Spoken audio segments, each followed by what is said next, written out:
দর্শকরা কোপা আমেরিকাতে একটু পরেই মাঠে নামছে ব্রাজিল এবং উরুগুয়ে, এবং এটা বলা চলে যে কোপা আমেরিকাতে একটা অলিখিত একটা অঘোষিত ফাইনাল হচ্ছে আজকের এই ম্যাচটি। কারণ দুটি দলই অনেক শক্তিশালী। সাম্প্রতিক যে পারফরমেন্স যদি আমরা দেখি উভয় দলের, তাহলে কিন্তু দুই দলই কিন্তু অনেক আত্মবিশ্বাসী তাদের দলকে নিয়ে।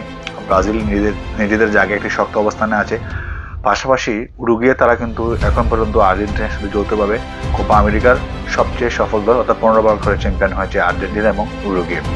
ব্রাজিল কোপা আমেরিকার শিরোপার দিক থেকে অনেক বেশি পিছিয়ে রয়েছে উরুগুয়ে থেকে। আমরা একটু দেখে নিই যে আজকের ম্যাচে আসলে কেমন একটা সম্ভাব্য একাদশ থাকতে পারে উভয় দলের।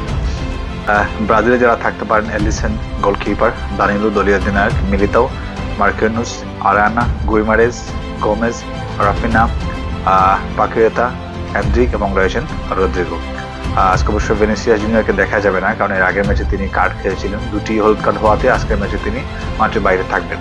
পক্ষান্তরে উরুগুয়ের হয়ে যারা থাকতে পারেন কিংবা যে সম্ভাব্য লাইন আপ রয়েছে উরুগুয়ের, সেটা হচ্ছে Rochet goalkeeper, Nandez, Araujo, Olivera, Vina, Ugarte, De La Cruz, Valverde, Pellistri, Nunez দলীয় অধিনায়ক এবং রয়েছেন অলিভেরা।